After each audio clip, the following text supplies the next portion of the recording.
Arawan niyo, Lord. Be-bless niyo po yung buong pamilya niyo, Lord. Thank you rin, Lord, sa pagkain na nakahain sa amin, Lord.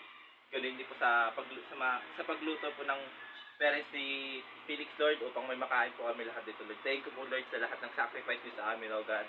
Thank you po sa araw na to dahil healthy po si Felix ngayon, Lord, sa kanya po kaaraw. At thank you po, Lord, kasi nakaabot po siya ng kanyang 18th birthday, Lord. Thank you, Lord, dahil binigyan niyo po siya ng katalinuhan, Lord, ng kalakasan, Lord, sa kanyang sarili po, God, Lord. Dinideclare ko, Lord, sa pang-araw-araw, Lord, na pamumuhay nila, Lord. Bigyan niyo po sila ng mga blessings na walang sawang darating sa buhay nila, Lord.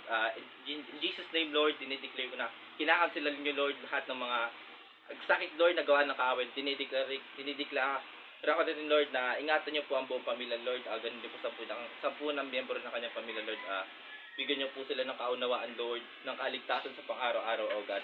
Maraming salamat, Lord, sa araw na to dahil binigyan niyo po kami ng magandang kaarawan, Lord, magandang panahon, Lord, para sa birthday ni Felix, oh God. Thank you, Lord, in Jesus' name, amen. Amen. Sing. Happy birthday to you. Happy birthday to you. Blow, blow, blow. Happy birthday, happy birthday, happy birthday to you. Maligayang ating, maligayang ating, maligayang ating. Happy birthday. Wish na daw, wish. Wish you all the best. Thank you. Sige na, nakalagay mo ito. Happy birthday. Nagtaka siya eh. Kayo ha? Siya, isama nyo rin. Kantahan nyo rin. Uy, hindi siya nag-ano, no? Oo. Nag-amin. Bait yan. Pag sinabi kong friend yan. Ina po. Sige na. Sige na. Kain na po kayo. Sige na. Sige na, be.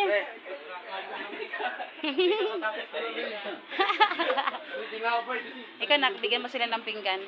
Pasensya na kayo ha, isasama ko kayo sa vlog. Hi, nagugwapo. Ala, bakit tinatago yung mukha? Oh.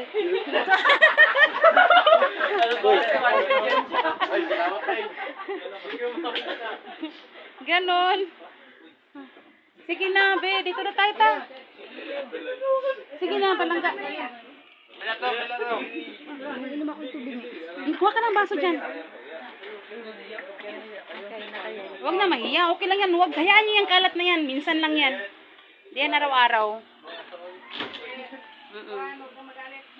Bed, friend yan. Nag-adjust na yung electric fan, oh. Siya na lang nag-urong eh. Cut na natin.